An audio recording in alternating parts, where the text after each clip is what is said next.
Hello students, welcome back. We are doing chapter 5 sensory attentional and perceptual processes. और इसमें हम visual sensation को cover कर चुके हैं और आज हम स्टार्ट करने वाले हैं हमारी ऑडिटरी सेंसेशन के बारे में. ठीक है. So auditory sensation is an important sense modality. जितनी भी हमने सेंस मोडालिटीज पढ़ी हैं उसमें से audition is also one of an important sense modality. अब ये ऑडिशन इंडियन आइडल का ऑडिशन नहीं है, सिंपली मीन्स की हेयरिंग. ठीक है, जो हमारी हेयरिंग कैपेसिटी है उसके लिए हम ऑडिशन वर्ड का इस्तेमाल कर रहे हैं. नाउ इट प्रोवाइड्स, क्यों ये इंपॉर्टेंट है अब ये समझते हैं.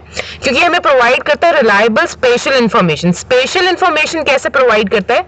स्पेशल इंफॉर्मेशन मतलब कि आपको आवाज कौन सी डायरेक्शन से आ रही है. स्पेस का मतलब यहाँ पे डायरेक्शन से है. ठीक है, डायरेक्शन से भी है और साथ में कितनी क्लोज, मतलब कितनी क्लोज है, क्या प्रॉक्सिमिटी है. ठीक है, कोई कितनी पास है या कितनी फार अवे है, दूर से आवाज मार रहा है आपको, पास से आवाज मार रहा है, या कितना डायरेक्शन, लेफ्ट साइड से खड़ा है कोई आवाज लगा रहा है आपको, राइट साइड से लगा रहा है.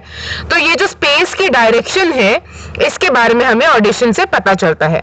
नाउ बिसाइड्स दिस, जो भी ऑब्जेक्ट, जो भी इंडिविजुअल है, ठीक है, उसके इंडिविजुअल की आवाज भी आ सकती है या फिर मतलब कुछ और ऑब्जेक्ट की वॉइस भी आ सकती है कि किस डायरेक्शन में से वॉइस आ रही है ऑब्जेक्ट की किसी. ठीक है, तो उसके बारे में वो जो स्पेशल इंफॉर्मेशन है वो पता लगाते हैं.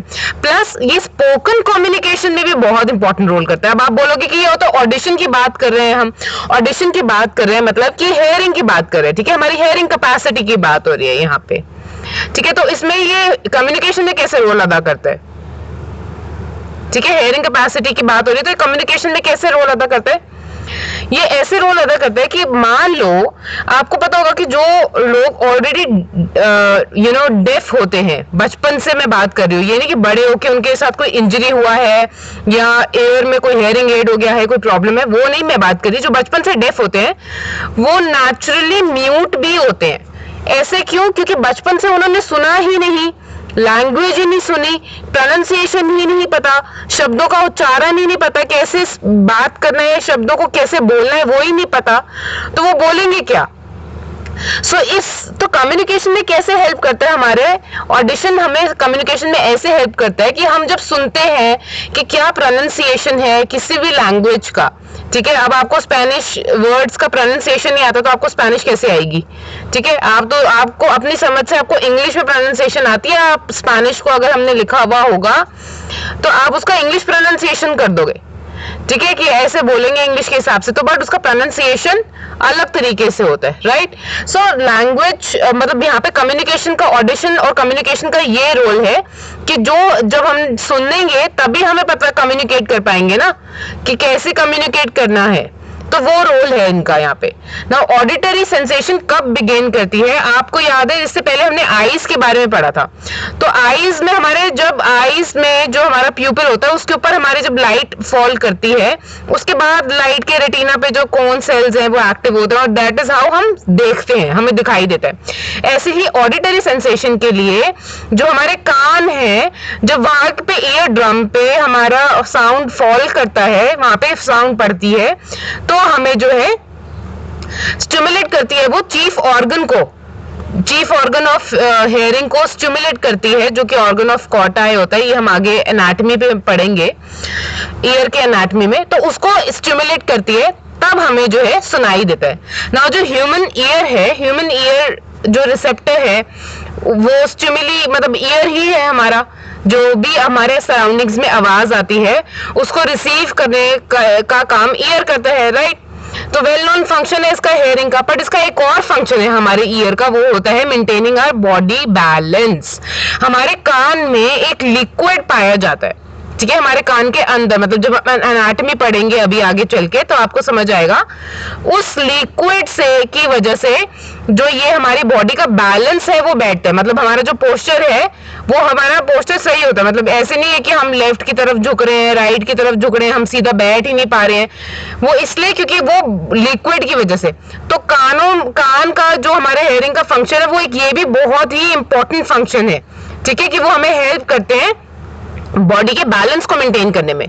नाउ जो स्ट्रक्चर है ईयर का वो डिवाइड है 3 सेगमेंट्स में, एक्सटर्नल ईयर, मिडल ईयर और इनर ईयर. अब इसको एक एक करके हम देखेंगे। ठीक है, ये देखो, ये है आपका आउटर ईयर जो कि इतना पार्ट है। ठीक है, देन उसके बाद यहां तक आता है आपका मिडिल ईयर और उसके बाद शुरू होता है आपका inner ear.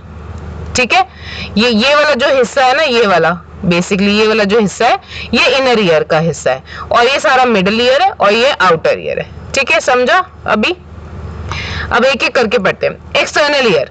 Now external ear contain करता है दो मेन स्ट्रक्चर, पीना और ऑडिटरी मीटस। पीना क्या होता है? पीना होता है ये आपका एक्सटर्नल ईयर, ये जो बाहर का कान है ना, जो टीचर आपके पकड़ती है या आपके मम्मा पापा आपके कान पकड़ते हैं, ये वाला हिस्सा होता है पीना। ठीक है, ऑडिटरी मीटस मतलब ऑडिटरी कैनाल। ऑडिटरी कैनाल बोलो या ऑडिटरी मीटस बोलो, इज द सेम थिंग, इसको ऑडिटरी कैनाल भी बोलते हैं। ठीक है, नाउ पीना क्या होता है? It's a funnel shape structure. ये यहाँ पे देख रहे हैं, थोड़ा सा ये ऐसे, ये फनल शेप स्ट्रक्चर है। ये क्या करता है? साउंड वेव्स को कलेक्ट करता है। आपको पता है कि साउंड वेव के फॉर्म में ट्रैवल करती है, ऐसे साउंड वेव्स होते हैं ना, तो ऐसे साउंड वेव्स के फॉर्म में ट्रैवल करती है, तो वो जो साउंड वेव्स है उसको कलेक्ट करता है और फिर ऑडिटरी जो साउंड वेव्स है वो यहाँ से ऐसे ट्रैवल करके ऑडिटरी कैनाल में जाते हैं। ऑडिटरी कैनाल, हाँ आपको पता है यहाँ पे आपने बुजुर्ग, वैसे यहाँ पे बहुत छोटे छोटे हेयर्स होते हैं। ठीक है, बड़े कई लोग होते हैं जिनके हेयर बहुत विजिबल होते हैं और कई बारी हेयर इतने विजिबल नहीं होते, इतने फाइन हेयर्स होते हैं। लेकिन हमारे कान में हेयर्स होते हैं और जो है हमारे कान में वैक्स भी होती है, ईयर वैक्स जिसको बोलते हैं। ठीक है, ईयर वैक्स बोलते हैं ना, कान की मैल जिसको बोलते हैं। तो ये दोनों ही क्या करते हैं? ये दोनों हेल्प करते हैं हमारे जो साउंड वेव्स है उसको पहुंचाने तक ऑडिटरी कैनाल तक। ठीक है, तो हमारे जो हेयर्स हैं, ईयर के हेयर और ईयर वैक्स होती है, वो हेल्प करती है साउंड वेव्स को ऑडिटरी कैनाल तक लेके आने। और ऑडिटरी कैनाल के बाद ये स्ट्रक्चर आपको दिख रहा है, ये इसको बोलते हैं कान का पर्दा भी बोलते हैं इसको हिंदी में, लेकिन इंग्लिश में इसको क्या बोलते हैं? ईयर ड्रम या फिर बोलते हैं टिम्पैनिक मेम्ब्रेन। टिम्पैनिक मेम्ब्रेन ही आपके कान का पर्दा होता है या फिर ईयर ड्रम होता है। ये बहुत ही थिन मेम्ब्रेन होती है। ठीक है, जो आपको यहाँ पे ये दिख रही है ना सर्कल मैंने ये जो करा है, ये है टिम्पैनिक मेम्ब्रेन। आगे चलते हैं, ये तो स्ट्रक्चर मैंने आपको बता दिया है। नाउ जो मिडिल ईयर होता है, मिडिल ईयर स्टार्ट होता है हमारे टिम्पैनम से, जो कि एक थिन मेम्ब्रेन है और ये हाईली सेंसिटिव होती है साउंड्स वाइब्रेशन के लिए, जो कि फॉलो होती है टिम्पैनिक कैविटी में। ठीक है, यहाँ पे देखो ये टिम्पैनिक कैविटी इसी को बोलते हैं। ठीक है, टिम्पैनिक कैविटी है और ये टिम्पैनिक आपकी मेम्ब्रेन है, ये जो सर्कल किया हुआ है। नाउ टिम्पैनिक मेम्ब्रेन में क्या होता है? ये inner ear tympanic membrane. Now it is connected to the pharynx. Finally ये pharynx से कनेक्ट होती है, जो कि हेल्प आगे यूस्टेचियन ट्यूब में खुलती है। ये देखो, ये है आपका मेम्ब्रेन। ठीक है, जिसको हम ईयर ड्रम बोलते हैं, टिम्पैनिक मेम्ब्रेन। ये इसकी जो ओपनिंग होती है वो होती है यूस्टेचियन ट्यूब में, जो कि फर्दर आगे जाके खुलती है नेजोफैरिंक्स में, हमारी नोज में। आपने डॉक्टर्स को देखा है ना कि वो ईएनटी वाले डॉक्टर्स होते हैं, हमेशा ईएनटी लिखा रहता है। तो इसका ईएनटी का फुल फॉर्म क्या होता है? इसका होता है ईयर्स, नोज और थ्रोट, क्योंकि ये तीनों इंटरकनेक्टेड है। जो भी हम अगर अब कभी आपने कान में दवाई डाली हो या कभी गलती से पानी चला गया कान में और ज्यादा थोड़ा मतलब अंदर चला गया, नहीं निकला, तो वो कभी कभी नोज में भी इरिटेशन करता है। आपको नोज में भी पानी फील हो सकता है, इरिटेशन फील हो सकती है। ऐसा इसलिए क्योंकि ये जो ऑडिटरी कैनाल है, ये आगे जाके ये जो टिम्पैनिक मेम्ब्रेन है यहाँ पर, ये जाके स्टेचियन ट्यूब में जाके खुलती है। ये स्टेचियन ट्यूब से जुड़ती है और जाके ये यूस्टेचियन ट्यूब जो है इसकी ओपनिंग होती है नेजोफैरिंक्स में। नेजो मतलब नेजल, नाक, आपकी नाक में इसकी ओपनिंग होती है और फिर वो मतलब थ्रोट में भी आगे कनेक्टेड है। तो बेसिकली ईएनटी का सिंपल सा मतलब है कि कुछ कान में प्रॉब्लम है तो वो मतलब नोज और थ्रोट तक भी चला जाता है। ठीक है, इसलिए कभी दवाई डालो या पानी डालो तो प्रॉब्लम हो जाता है। तो ये नेजोफैरिंक्स है। ठीक है, बेसिकली नेजल आपकी जो कैविटी है वहां खुलती है और यूस्टेचियन ट्यूब जो है आगे वहां खुलती है बेसिकली। और ये जो ट्यूब का काम क्या होता है, जैसे आप नोज से एयर अंदर लेते हो, सांस लेते हैं, ठीक है, तो ये क्या करते हैं, यहाँ से जब एयर अंदर आती है, ये देखो ये स्टार्चिंग ट्यूब है, ये नेजल फेरिंग्स की ओपनिंग है, यहाँ से जो एयर अंदर आती है और जो यहाँ से एयर अंदर आ रही है ऑडिटरी कैनाल में, वो एयर का जो प्रेशर है, एयर प्रेशर को बैलेंस करने में हेल्प करती है। ठीक है, एयर प्रेशर को बैलेंस करने में यहाँ पे हेल्प करती है, क्योंकि ये जो मेम्ब्रेन है ना, टिम्पैनिक मेम्ब्रेन जो है हमारे ईयरड्रम की, ये बहुत सेंसिटिव होती है और बहुत ही पतली होती है। तो इसको कुछ हो ना, ये डैमेज ना हो, इसकी प्रोटेक्शन के लिए जो है यहाँ पे एयर फ्लो बैलेंस किया जाता है, ये काम होता है। ठीक है ना, ये जो कैविटी है ये फ्रॉम यहाँ, इसके बाद आप देखोगे 3 कैविटीज है, 3 ऑसिकल्स जिसको बोलते हैं हम। ये देखो, ये है मेलस, इनकस एंड स्टेपीज, ये मिडिल ईयर का हिस्सा है। ठीक है, और बाहर ये जो एक्सटर्नल ईयर का था वो तो पीना था, जिसके बारे में हमने बात करी, ईयर वैक्स पढ़ लिया, इसमें हेयर पढ़ लिया, साउंड वेव्स को अंदर ट्रैवल करवाते हैं ऑडिटरी कैनाल में। अब साउंड वेव पड़ती है आपके ईयर ड्रम पे। ठीक है, ईयर ड्रम जो है वाइब्रेट होता है, क्योंकि बहुत पतली सी मेम्ब्रेन होती है, थिन सी मेम्ब्रेन होती है, तो वाइब्रेट करते हैं और ये आगे फर्दर वाइब्रेशन क्रिएट करते हैं मिडिल ईयर के पार्ट्स में। मिडिल ईयर का कौन सा पार्ट होता है, ये देखो, ये वाली जो बोन है ना, ये वाली जो बोन है जिसको मैंने सर्कल किया है, इसका नाम है स्टेपीज। ये बहुत पतली सी बोन होती है। और उसके बाद ये वाली बोन का नाम है इनकस और उसके आगे वाली बोन का नाम है मेलिस। इन तीनों को मिला के हम बोलते हैं 3 ऑसिकल्स। ठीक है, इन तीनों को मिला के हम बोलते हैं 3 ऑसिकल्स, इन तीनों को मिला के। ठीक है, तीनों बोन्स को मिला के they increase the intensity of the sound vibration about 10 times. तो ये क्या करते हैं, ये जो यहाँ से आपकी साउंड वेव्स जो है एंटर हुई, ऑडिटरी कैनाल में गई, साउंड वेव ईयर ड्रम पे पड़ी, उसको वाइब्रेट करा, आगे फर्दर इसको वाइब्रेट करा, और ये क्या करते हैं, ये जो मिडिल ईयर का हिस्सा है ना, ये तीनों जो बोन्स है, ये 10 टाइम्स 10x मतलब 10 टाइम्स 10 गुना ज्यादा मल्टीप्लाई कर देते हैं आपके जो भी साउंड वेव्स हैं उनको। ये काम होता है इनका। अब आ जाते हैं इनर ईयर पे।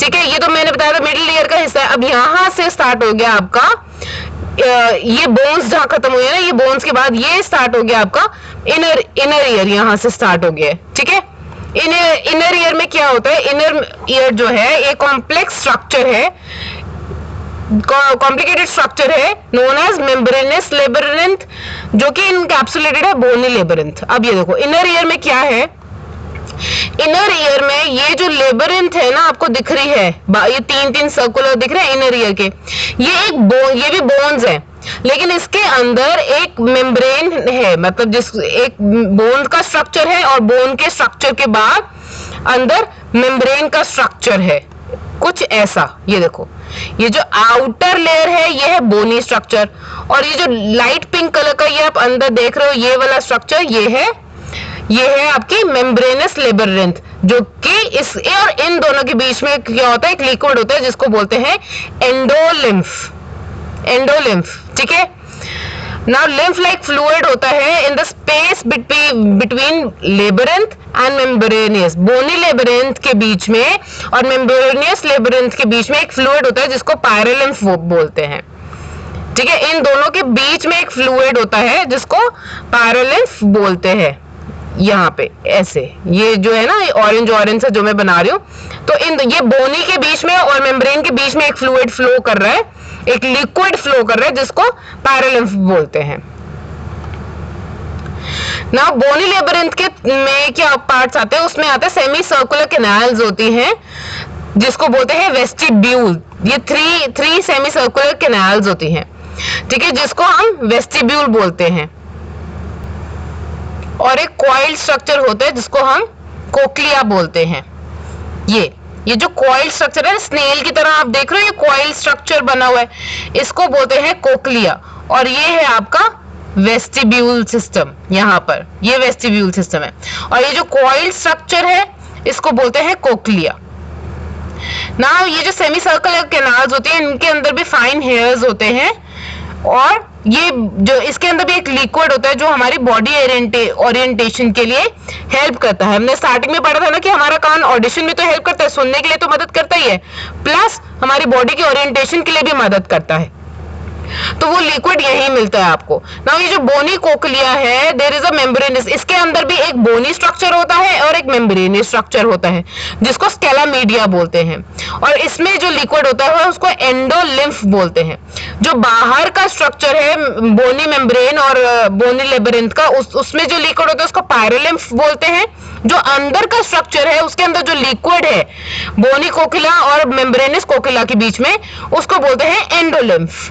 ठीक है, और स्पाइरल लाइक मेम्ब्रेन होती है, बेसिलर मेम्ब्रेन, और इसके अंदर ऑर्गन ऑफ कॉर्टिका, ये सब आपको डायग्राम में देखते हैं। देखो यह होता है आपका पायरोलिम्फ, और ये जो स्ट्रक्चर है ना, ये जो स्ट्रक्चर है इसको जूम आउट करके ये सेक्शन बी दिखाया गया है। ये है आपका ऑर्गन ऑफ कॉर्टाई, और ये जो ऑर्गन ऑफ कॉर्टाई है ये होता है आपका मेन ऑर्गन, किसके लिए? ऑडिशन के लिए। ठीक है, सुनने के लिए जो मेन रिस्पॉन्सिबल ऑर्गन होता है वो ये वाला ऑर्गन होता है। इतनी डीप जाके अंदर जाके छुपके से चुटकू सा बैठा हुआ है। ये जो ऑर्गन होता है ये रिस्पॉन्सिबल होता है एक्चुअली हमारे सुनाई देने के लिए। इससे पहले भी जो हमारे कान में ये जितने भी स्ट्रक्चर है ना, बाहर का एक्सटर्नल स्ट्रक्चर है, मिडल ईयर का ये जो स्ट्रक्चर है, ठीक है, ये सारे 10 टाइम्स मल्टीप्लाई कर देते हैं हमारे साउंड वेव्स को ताकि हम अच्छे से सुनाई दे सके। बट एक्चुअली जो काम करता है वो ये जो कॉइल्ड स्ट्रक्चर आप देख रहे हो, कोक्लिया जिसको बोलते हैं, कोक्लिया इसको बोलते हैं, और ये हेल्प करता है हमें। और यहां से क्या होता है, यहां से फिर एक्चुअली साउंड वेव्स जो है ट्रैवल करके ऑडिटरी नर्व के थ्रू हमारे ऑडिटरी कॉर्टेक्स में जाते हैं, जो हमारे ब्रेन में होता है। ठीक है, हमारे ब्रेन में जो ऑडिटरी कॉर्टेक्स होता है, ये देखो ऑर्गन ऑफ कॉर्टिका है, मैंने आपको बताया, जिसके अंदर लिक्विड होता है ये एंडोलिम्फ। तो बेसिकली अगर हम देखें कि तो साउंड कैसे ट्रैवल करता है, वो देखो यहाँ पे आपका साउंड वेव आया। ठीक है, यहाँ पे आपके ईयर पे हेयर भी है, ईयर वैक्स भी है, इसकी मदद से यहाँ पे साउंड जो है आपको ऑडिटरी कैनाल में गया, जिसको टिम्पेनिक मेम्ब्रेन बोलते हैं। नाउ टिम्पेनिक मेम्ब्रेन के बाद ईयर ड्रम पे गया, फॉल किया आपका जो साउंड वेव है। ईयर ड्रम के बाद ईयर ड्रम ने वाइब्रेट होना शुरू करा। ईयर ड्रम के वाइब्रेशन के बाद ये बोन्स अटैच है मिडल ईयर की, जिसमें 3 बोन्स आती हैं, मेलस, इनकस और स्टेपिस। और इसको आप कैसे याद रखोगे? एक्रोनिम से, मिस। ठीक है, मिस से याद रखोगे, M for malleus, I for incus and S for stapes. ठीक है, तो ये तीनों बोन्स वाइब्रेट होती हैं। जब ये वाइब्रेट होती है फिर ये आगे इनर ईयर के पार्ट्स को वाइब्रेट करती है जिनमें लिक्विड होता है। तो वो पानी जो है, वो जो लिक्विड है, वो भी वाइब्रेट होना शुरू करता है, क्योंकि 10 टाइम्स मल्टीप्लाई तो कर ही चुके हैं ये साउंड वेव्स को। और वो फाइनली ये जो कोक्लिया है, इसके अंदर हमारा जो आवाज है वो पड़ती है, और इस कोक्लिया में भी जो लिक्विड होता है वो वाइब्रेट होता है। इस कोक्लिया के अंदर ऑर्गन ऑफ कॉर्टिकाई होता है, जो कि मेनली रिस्पॉन्सिबल होता है हमारे हेयरिंग के लिए। ठीक है, it is the main organ of hearing. जो मेनली सुनने के लिए है वो कोक्लिया है, ऑर्गन ऑफ कॉर्टिकाई है।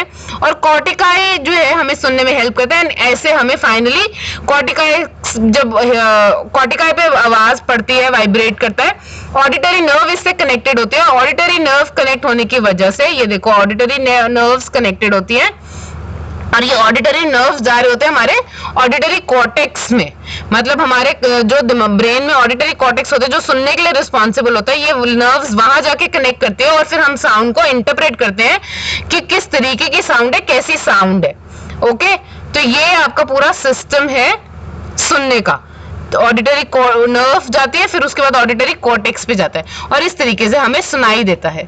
I hope this lecture is clear to you. अगर आपको कोई भी डाउट है तो आप कमेंट सेक्शन में कमेंट करके मुझे पूछ सकते हो। इससे पहले वाले सारे चैप्टर्स की वीडियो आपको डिस्क्रिप्शन बॉक्स में मिल जाएंगी, do check out that video. और आपको ये लेक्चर कैसा लगा, do let me know in the comment section, and keep learning, keep revising. I will see you in the next video. Bye.